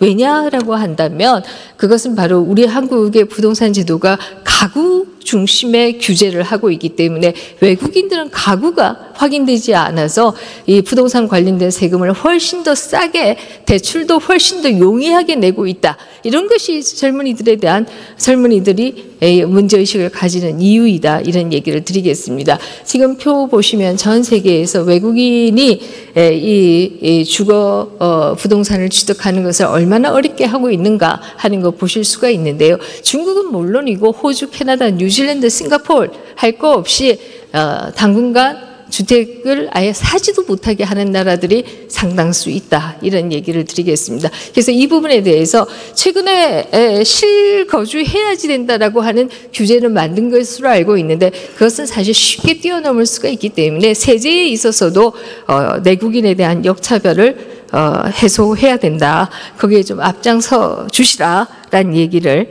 드리겠습니다. 지금 주신 말씀과 관련해서는 우리가 특별한 역차별이 다른 나라에 비해서 과하게 있는 것처럼 오해될 수도 있는 부분이 있어서 조금 이렇게 포괄적으로 말씀 주셨기 때문에 그와 관련한 현황을 정리해서 관련 부처에서 직접 전달드리도록 하겠습니다. 네, 역차별이 있는 저 자료는 공식적인 자료입니다. 제가 만든 자료는 아니고요. 그래서 다른 나라들이 왜 그러면 외국인에 대해서 주거 부동산 소유를 하지 못하도록 막고 있는 규제들을 자꾸 하고 있느냐라고 하면 바로 이 땅의 주인이 누가 될 것인가에 대한 두려움이 있는 것이다. 그뿐만 아니라 부동산 가격의 지나친 상승 이런 것들에 대한 두려움이 있기 때문에 저런 규제를 하는 것이다. 소위 민주주의 국가라고 하는 나라들도 저렇게 하고 있다. 이런 얘기를 드리겠습니다. 제가 대정부 질문을 거의 빠지지 않고 계속 앉아 있었는데요. 총리가 가장 많이 쓰신 단어 중에 하나가 국민주권정부라는 단어 가장 많이 쓰셨습니다. 국민주권을 발휘하는 기제 어떤 게 있을까요? 저희가 국민주권정부라고 할 때는 첫째는 기본적인 철학을 말씀드리는 것이고 그리고 일상적으로 제가 간단한 걸 물었습니다. 철학을 물은 건 아니고요. 선거권의 행사가 국민주권을 발휘하는 가장 대표적인 기제이다. 이렇게 얘기 드릴 수가 있는데요. 우리나라의 경우에는 지방선거에서 외국인에 대해서도 선거권을 주고 있습니다. 이런 나라 있는 거 아십니까? 들어보셨어요? 제가 다른 나라의 경우를 얼마나 많은 나라에서 그렇게 행해지고 있는지는 알지 못하지만은 우리는 많은 토론을 거쳐서 지금 이 자리에 앉아 계신 여야 의원님들 그리고 그 이전에 선배들의 오랜 토론을 거쳐서 좋습니다. 현재 지방선거에 도입하고 있는 것으로 알고 있습니다. 제1 교민들에 대해서 일본에 있는 우리 교민들에 대해서 일본이 투표권을 주지 않을까 하는 마음에서 시작한 것은 사실입니다만은 결과적으로 보면 그렇게 되지 않았고요. 전 세계에서 우리가 외국인 주권을 인정하는 유일한 나라가 되고 있다. 상호주의도 존재하지 않는 상황에서 일방적으로 주고 있는 유일한 나라가 되고 있다. 이런 얘기를 드리겠습니다. 여기에 사실 동영상이 플레이가 안 되더라고요. 제가 좀 보여드리고 싶었는데요. 그래서 사진으로 가지고 왔습니다. 우리 여의도 대통령으로 불리시는 정청래 대표가 중국으로 선거 유세를 하는 겁니다. 이렇게 외국인 주권이 강화되면은 이제 우리가 중국어뿐만 아니라 다양한 언어를 해야지 선거 운동에 나설 수 있는 시대가 오지 않겠는가 이런 생각조차도 하게 됩니다. 말이 되는 얘기입니까? 사고를 말이 됩니까? 많이 낸 사람을 봐줘야 된다라고 하는 논리가 있다면은 내란을 일으켰던 정권을 유지하고 그 영장 집행을 저지했던 우리 나 의원님께서 바로 이곳에서 민주주의를 논하시면서 여러 가지 프레임을 제기하신 것과 같다는 생각이 김민석 총리, 많은 지금 내가 질문하는 시간이고요. 그거는 총리의 답변 태도가 아닙니다. 네, 그렇지만 역시 김민석 총리도 민주당 의원들처럼 우리 내란만 나 의원님께서 저와 같이 정치를 오래 하셨는데 오선을 하신 분이 대정부 질문의 자리를 저런 방식으로 쓰시는 것을 보면서 저도 불가피하게 이런 방식으로밖에 답변 드릴 수밖에 없겠다는 생각을 했습니다. 총리가 그런 식으로 답변하고 그런 식의 인식을 갖고 있으니까 대한민국이 걱정이 됩니다. 자, 제가 지금 말씀드리는 것은 지금 고신용자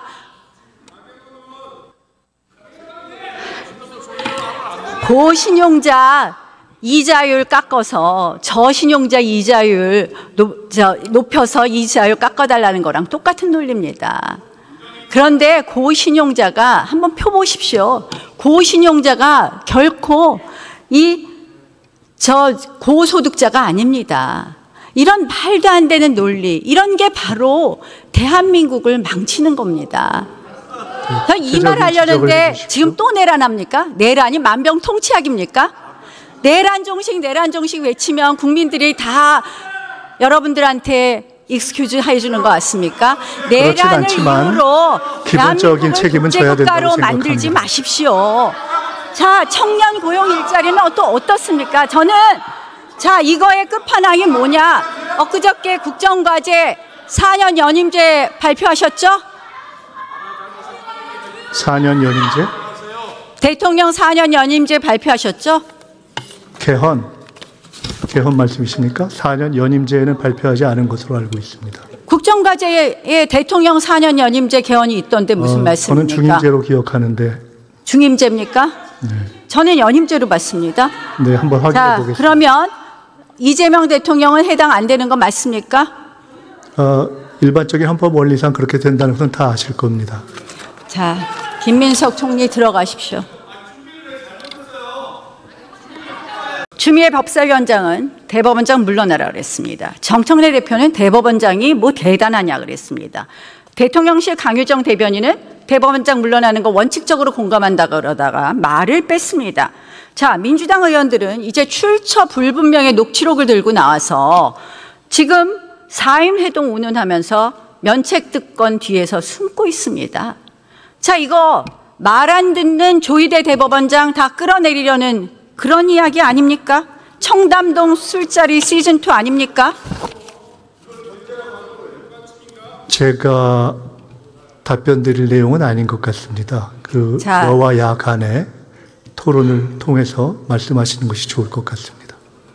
뭐 잘 모르겠다. 제가 잘 모르겠다고 말씀드리지 않지 않았습니까? 자, 이제 대법원 내 대법관을 100명, 30명 하다 이제 26명을 증원한다 그럽니다. 자, 그러면 이재명 대통령이 대법관 22명 새로 임명하는 거 맞죠? 뭐 그것은 법이 통과가 돼야 되는 문제겠죠. 아니, 26명을 하면 22명 임기 안에 임명하게 되는 거 맞습니까? 안 맞습니까?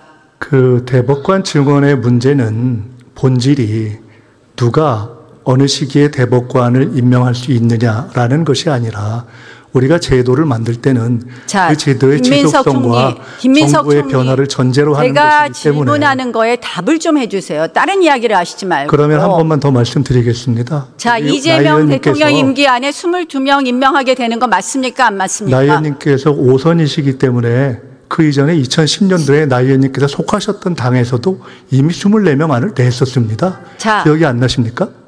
그때는 이렇게 임기 안에 22명을 임명하는 그런 구조가 아니었습니다. 자, 이재명 결국 이재명 대법원 만드는 겁니다. 임기 문제가 그것뿐입니까? 아니라 지기현 판사 마음에 안 든다고. 자, 김민석 총리, 제 질문 시간이에요. 질문하는데 답변해 주십시오. 지기현 판사 쫓아내려고 하다가 내란 특별재판부 이야기하다가 그거 위헌 논란이 있으니 내란 전담재판부 만든다고 합니다. 이거 위헌입니까? 아닙니까? 내란 전담재판부가 어떤 대목이 위헌인지 말씀해 주시면 말씀드리겠습니다. 계속 총리는 답변을 못 하시는군요. 내란 재판부가 왜 위헌이냐? 아무리 민주당에서 정치인 출신을 뺀다고 해도 결국 뭡니까? 배당된 재판, 어느 특정 판사에 배당된 것을 임의로 배당을 바꾼다는 것은 무작위 배당 원칙에 반하는 것이고 결국은 재판의 공정성의 신뢰를 훼손하는 겁니다. 한번 이렇게 생각해 보십시오. 이재명 대통령 재판이 5개가 지금 있습니다. 그거를 보수 성향 3명 판사해서 이재명 특별재판부 만들면 동의하시겠습니까? 동의 못 하시죠? 대답 못 하시겠죠? 아니, 내란 재판부 역시 위헌입니다. 답변 드릴까요? 말씀하세요. 이재명 대통령의 재판은 헌법과 법률에 의해서 중단되어 있는 상태입니다. 그것을 가지고 무슨 특별재판부 이런 식으로 갑자기 연결해서 말씀하시는 것은 전혀 적절한 이해 같지 않습니다. 헌법 84조를 저는 다르게 해석한다는 말씀 드리고요. 특별재판부에 관련해서 무엇이 위헌이냐는 분명히 말씀드렸습니다. 헌법 101조. 별로 명료한 답을 못 주신 것 같습니다. 김민석 총리, 지금 총리로서의 답변 태도가 틀리셨습니다. 지금 제가 질문하고 답변하셔야 됩니다. 헌법 101조에 위반된다고 분명히 말하지 않았습니까? 아니, 특별법원이면 위헌이다. 김민석 총리, 대법원장 임명하지 않으면 위헌이다라는 것이 아니고 위헌이 뭐가 문제인지를 설명 안 해주시고 아까 설명해 드렸잖아요. 아까 설명은 위헌에 대한 설명이 안 되는 것 같습니다. 사법권을 침해하는 거라고 분명히 설명드렸습니다. 헌법 공부 좀 하세요. 헌법 공부 안 해보셨죠? 자,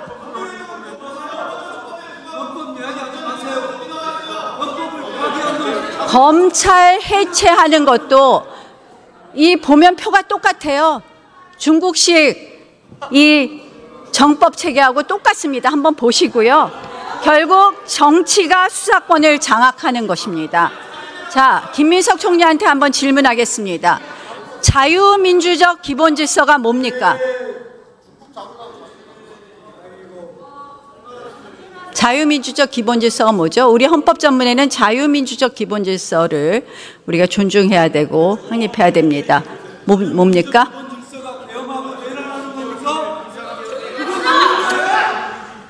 잘 법치주의, 모르시겠습니까? 민주주의, 그러면 의회주의, 자유민주주의 자, 이런 여러 자유민주적 기본질서는 나치 정권 이후에 그 반성으로 나왔고 결국은 이 국민의 인권을 가장 최우선으로 하며 민주주의와 법치주의를 그래서 제도화했고 거기에 핵심은 뭐냐? 자, 통진당 헌법재판소 결정문에도 나옵니다. 바로 핵심은 여러 가지가 있지만 권력 분립과 권력 분립과 사법부 독립이 핵심적인 가치입니다. 이건 누구도 흔들 수 없습니다. 다수 정당이라도 흔들 수 없습니다.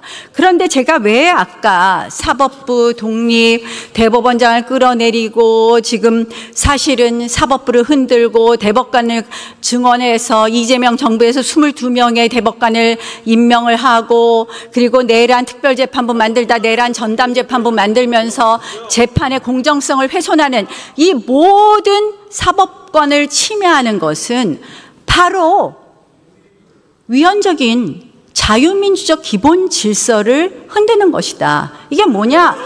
헌법 8조에 정당의 활동이나 목적이 민주적 기본 질서에 위배될 때는 위헌정당 해산 심판하게 되어 있습니다.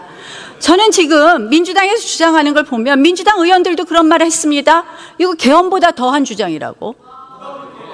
저는 이렇게 봅니다. 이거는 바로 위헌정당 해산 심판 요건에 해당한다고 생각하는데 김민석 총리 검토하실 생각 없습니까? 나 의원님 말씀은 민주주의에 대한 여러 가지 성찰을 거쳐서 현재의 상황이 검토할 생각이 있으십니까? 없으십니까? 현재의 상황이 그야말로 아주 극단적인 독재 상황으로 치닫고 있다.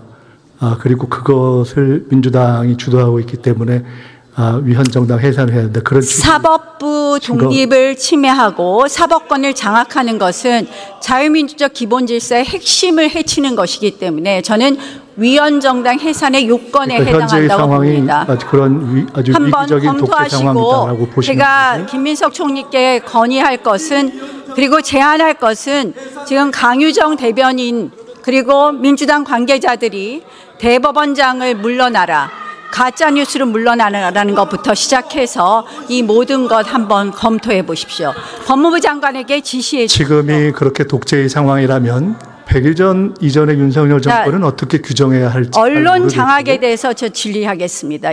민주당 출신의 이춘석 전 법사위원장 본회의장에서 차명 주식 거래했어요. 맞죠? 10억 원 정도의 출처 불분명의 돈이 나왔습니다. 맞죠? 대답하세요. 아시고 물어보는 것 같은데. 제가 질문하는데 대답하셔야 되잖아요. 알았습니다. 자, 김민석 총리도 인사청문회 과정에서 보면 약 8억 원가량의 출처 불분명의 돈이 있었습니다. 그런데 이춘석 법사위원장, 김민석 총리 똑같은 말을 합니다.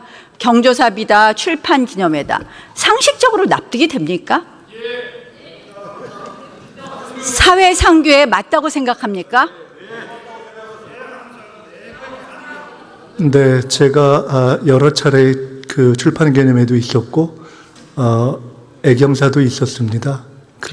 제가 그것을 현행 법에 있는 대로 다 처리했는데 그것이 사회 상규에 맞춰서 저희 연배 우리 나 의원님의 경우를 비롯해서 우리가 애경사가 있으면 우리가 이렇게 들어오는 애경사비에 비춰서 아주 과했는지는 사실 저는 잘 모르겠습니다만은 하여간 사실 자체는 그렇습니다. 그러니까 정치인들을 못 믿습니다. 저는 그렇게 받아본 적도 없고요. 저는 그래서 제안합니다. 출판 기념회 경조사비 투명화해야 됩니다. 그리고 일정한 요건 제한해야 됩니다. 어떻습니까? 정부 입법 발의하겠습니까? 네, 법안을 내시면은 좋은 법안이면 국회에서 논의가 되지 않겠습니까? 정부 입법도 하나 발의해 주십시오. 국민의힘 내부에서도 출판 기념회를 했던 분들도 꽤 있는 것으로 알고 있기 때문에 잘 다른 이야기 정리하셔서 하시지 말고 정부 입법 발의해 주실 것을 다른 요청합니다. 얘기가 아니라 그것을 법을 통과시키려면 여야가 협조를 해야 되지 않겠습니까? 현실을 잘 아시는 오선을 하신 나 의원님께서 김민석 총리도 협조해달라는 요청 드립니다. 예, 그래서 잘 협조할 수 있도록 준비하셔서 법안을 준비해 주시면 좋겠다 말씀드립니다. 국민들이 믿을 수 있도록 해주십시오. 자, 대통령께서 얼마 전에 권력에도 서열이 있다고 말했습니다. 동의하십니까? 저 맥락은 우리 권력 행사를 하는 데 있어서 대한민국의 가장 주권의 근본은 국민이다 하는 것을 설명하는 과정에서 나온 것입니다. 자, 그다음에 이런 말씀도 하셨어요. 입법부가 선정한 구조 속에서 만들어 놓은 구조 속에서 사법부는 행사해야 된다. 사법권을 행사한다. 동의하십니까? 사법부가 법을 벗어나서 사법권을 행사하는 것은 아니라는 것은 너무 당연한 것 아니겠습니까? 지금 그것을 부정하시나요? 이 김민석 총리의 발언은 지금 대통령의 발언하고 같이 일치하는데요. 아니, 자, 문영배 전 것만 답했습니다. 자, 문영배 헌법소장이 뭐라고 안에서 말했습니까? 사법권을 행사해야 된다라는 것에 대해서 어떻게 생각하냐고 여쭤보셔서 지금 제가 질문하는데요. 사법부가 법 외에 다른 방식으로 사법권을 행사할 수 있느냐고 여쭤봤기 때문에 그에 대해서 무엇이 잘못인지를 지적해 주시면 말씀을 올리겠습니다. 자, 이 인식은요, 선출된 권력이 가장 우위에 있다는 인식을 보여주고 있습니다. 오죽했으면 이재명 대통령의 가장 친한 사법연수원 동기인 문영배 소장까지 이런 말을 했습니다. 헌법 한번 읽어보고 얘기해라. 헌법 101조에 사법부의 권력, 사법권은 법원에 있다고 되어 있습니다. 자, 이 선출된 권력이 가장 우위에 있다는 거, 이거는 중국식 모델하고 똑같습니다. 중국에서 뭐라 그럽니까? 중국식 공산당 모델에서 선출된 최고 인민 대표회의가 최고인민법원을 통제한다고 하고 있습니다. 저는 그래서 이 선출된 독재가 위험하다는 말씀을 드립니다. 이것이 바로 선출 독재라고 봅니다. 나 의원님 말씀드려도 될까요? 제가 답을 드려도 될까요? 말씀해 보세요. 네. 나 의원님께서 여러 말씀을 주셨지만 나 의원님도 경험이 풍부하시기 때문에 어떤 논리를 전개할 때 부분을 떼서 그것만 이야기하면 전체 맥락을 이해하기 어렵다는 것을 잘 아시지 않습니까? 전체 맥락은 국민주권이라는 것을 강조하는 것 사이에서 나왔다는 것도 명료하고, 그런데 그 부분을 뗄 때는 나 의원님께서 제게 처음 질문하신 것은 분명히 대통령이 입법부가 정해놓은, 그것은 결국 입법부에서 정한 법이라는 틀이겠죠. 그 틀 위에서 사법부가 사법권을 행사한다라고 하면서 그것이 잘못되지 않았느냐, 선출 권력에 있어서 서열을 정하는 입법 독재 아니냐 뭐 등등 중국식 아니냐라고 질문을 주셨는데, 저는 그것에 대해서 아주 단순하게 그 첫 번째 대통령의 워딩과 문장에 무엇이 잘못이죠 하고 여쭤봤지 않습니까? 자, 3권 분립의 그것을 설명하지 않으시고 다른 것으로 넘어가서 전체를 갑자기 중국식이라고 하면 그 논리야말로, 저는 중국을 그렇게 생각하지 않습니다만은 혹시 우리 나 의원님께서 특정한 어떤 대상을 참으로 나쁜 것이라고 전제해서 말씀하시는 것이라면 그런 논리하고 뭐가 다르겠습니까? 왜 그걸 그렇게 해석하십니까? 자, 3권 분립의 원리의 기본은 3권이 동등하다는 겁니다.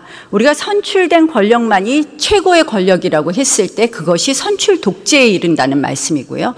입법부가 법을 정해서 사법부를 마음대로 재단하는 것이 헌법에 위배될 때는 입법부도 그런 위헌적인 입법을 할 수 없다는 것을 분명히 말씀드리면서, 자, 민주당이 제가 드렸던 질문에는 여전히 답을 못 하시는 것 같은데요. 자, 지금 제가 질문하는 거예요. 무슨 답을 제가 못 하고 있습니까? 선출 독재를 이야기하고 있지 않습니까? 네, 자, 말씀 주시죠. 대법원장 일어나라고 했습니다. 자, 의원님들 지금 대정부 질의하잖아요. 김민석 총리 좀 가만히 좀 계세요 보세요. 보세요. 그러면 나경원 의원이 질의를 하는 것을 총리가 답변을 좀 조용히 계셔 보세요. 나경원 의원이 질의하시는 것을 국무총리가 답변하지 않습니까? 창과 방패고, 그러고 두 분이 이야기하는 것이 지금 중요한 문제를 서로 지적하고 또 반론도 제기하고 하면서 대정부 질의 답변을 하는 과정입니다. 한번 좀 들어보시죠. 이게 어떤 이야기가 어떻게 진행되는지 국민들도 듣고 싶어하는 부분이 있으니까 두 분한테 토론할 수 있도록 좀 맡겨놓으시고 들어보시는 게 좋을 것 같습니다. 지금 우리 방청객에는 우리 국민들 많이 와 계시고 저 카메라를 통해서 우리 국민들이 많이 보고 있습니다. 그래서 두 분이 토론하시도록 좀 내버려 두시고 좀 잘 경청하는 자세를 유지해 주시면 감사하겠습니다. 당했습니다. 그 이후에 계속해서 이런저런 재난이 있어서 아직 다녀오지 못했습니다. 이준숙 위원장 끌어내는 것으로 언론 장악을 완성하려고 하는데요. 방송 장악, 언론 장악의 실태를 설명해 주시죠. 예, 먼저 유감스럽게도 여야의 충분한 협의와 합의가 없이 민주당 주도로 방송 3법이 통과된 것에 대해서 대단히 유감스럽게 생각합니다. 협의가 있었다면 이런 식의 방송 3법은 만들지 않게 됐을 것이라고 생각을 하는데요. 우선 방송 3법의 두 가지 중요한 기둥을 말씀을 드리면 사실상 노사 공동 경영 또 그리고 이사 추천 단체의 임의성, 자의성이라고 말씀을 드릴 수가 있습니다. 이 편성위원회에 대해서 말씀을 드리면 사실상 국민 여론에 심대한 영향을 끼치는 모든 방송사가 노사 공동 경영을 해야 된다는 것입니다. 편성위원회가 10명으로 구성이 되는데요. 조항으로는 사장이 말하자면 경영자가 지명하는 5명, 본인 포함 5명과 종사자가 추천하는 5명 이렇게 선임을 하게 돼 있습니다. 그런데 이 종사자라는 것이 의원님 잘 아시지만 EBS부터 간단하게 먼저 말씀을 드리겠습니다. EBS의 경우에는 노조가 전원 100% 민노총 산하 언론노조 소속입니다. 노조가 하나입니다. 그리고 MBC는 잘 아시다시피 사실상 60-70%의 구성원들이 민노총 산하 언론노조원입니다. KBS의 경우에는 과반 노조는 아니지만 압도적 다수가 민노총 산하 언론노조입니다. 그러니까 말은 종사자 대표 5명이라고 하지만 실상은 민노총 언론노조가 구성하는 5명입니다. 그러니까 사실 이번 방송법을 보면은 굉장히 그 사장을 어렵게 힘든 과정을 거쳐서 뽑게 되어 있습니다. 그런 사장 뽑아봤자 10분의 1밖에 경영권이라고 할 수도 없겠죠. 편성위원회의 10분의 1, 편성위원회에 1명밖에 안 됩니다. 그러니까 이게 실상은 이번 방송 3법에 따르면 현재 여론 형성에 중요한 영향을 끼치는 10개 방송사 KBS, MBC, SBS, EBS, 연합뉴스, YTN, JTBC, TV조선, MBN, 채널A 이 10개 방송사의 모두 10개 방송사 모두의 노사 공동경영위원회가 생기는 것입니다. 이렇게 되면은 경영위원회가 할 수 있는 권한이 편성규약을 제정을 하는 것인데요. 편성규약이라는 것은 사실상 대한민국으로 치면은 헌법이나 마찬가지입니다. 편성규약이 헌법이나 마찬가지고 여러분 아시다시피 제가 다른 자리에서도 이야기했지만 편성이라는 것은 프로그래밍입니다. 프로그램과 관련한 모든 중요한 사항을 편성위원회에서 결정을 하는 것입니다. 그리고 아까 그러니까 현재 존재하는 모든 국민 여론에 중요한 영향을 끼치는 모든 방송사가 노사 공동 경영을 해라. 이렇게 법제화한 거나 다름없습니다. 그리고 아까 사장 선임과 관련해서 이사 선임과 관련해서 말씀을 드렸지만 이사를 선임하는 추천 단체에 변호사 단체 그리고 방송 미디어 학회가 들어가 있어요. 오케이, 좋습니다. 변호사 중요하죠. 여기도 변호사 출신들 많으시니까 좋습니다. 또 방송이니까 방송 미디어 전문가 좋습니다. 그런데 실질적으로 공영방송사의 이사회가 하는 중요한 일이 경영에 대한 관리 감독입니다. 회계 결산, 중요한 자산 처분, 어디에 투자할 것인지 이런 문제를 관리 감독하는 것인데 경영단체, 회계단체는 하나도 없습니다. 그리고 여러분들 잘 아시는 대로 캐대헌, K-팝 데몬 헌터스 그렇게 히트치는 것을 만들어내는 것이 중요 방송사들인데 문화단체 어디 있습니까? 이렇게 민주당 일방적으로 통과시킨 이 방송 3법이 국민 여러분들께서는 잘 모르시지만 이게 여러 단체가 들어가고 하지만 여러분 사실상 이것은 민노총에다가 중요한 방송사 경영권을 다 넘기는 것이나 마찬가지입니다. 국민 여러분께 정말 방송 3법에 대해서 관심 좀 가져주십사 부탁드립니다. 그리고 거기다가 이제 지금 추진하고 있는 것이 사실상 이진숙 축출법이라고 부르는 것이 뭐 그것과 관련해서 이렇게 말씀을 하시더라고요. 이진숙 그렇게 대단치 않다. 저는 참 대단하다고 생각합니다. 왜? 대단히 큰 방해꾼이라고 생각합니다. 왜냐하면 제가 만약에 물러났다면 민주당 의원들의 사퇴 요구에 따라서 물러났다면 저는 방송미디어통신위원회 설치법 저는 없었으리라고 봅니다. 제가 만약에 나갔다면 3대2 구조로 민주당 주도의 방송통신위원회가 생겼을 것입니다. 지금 그리고 빵에 대해서 말씀하시는데요. 그것과 관련해서는 제가 제 페이스북에다가 설명을 했으니까 좀 읽어보시기 바랍니다. 수고하셨습니다. 들어가시죠. 예, 감사합니다. 존경하는 우원식 국회의장님 그리고 의원님 여러분, 부총리 겸 교육부 장관 최교진입니다. AI 시대를 준비해야 하는 지금 교육부 장관이라는 중책을 맡게 되어 매우 무거운 책임감을 느낍니다. 교육은 개인의 삶뿐만 아니라 우리 사회와 국가의 미래를 좌우하는 핵심입니다.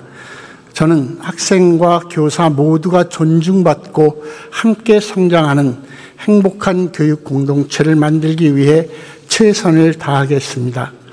인공지능 시대를 이끌어갈 미래 인재를 키우고 교육의 힘으로 지역 혁신과 국가 균형 발전을 뒷받침해 나가겠습니다. 무엇보다 현장의 목소리를 귀 기울여 듣고 국회와도 긴밀히 소통하겠습니다. 우리 아이들이 건강하게 자라고 모든 배움이 기쁨이 될 수 있도록 존경하는 의원님들의 깊은 고견과 아낌없는 성원을 부탁드립니다. 교육부도 국민과 국회의 기대에 부응할 수 있도록 최선을 다하겠습니다. 고맙습니다.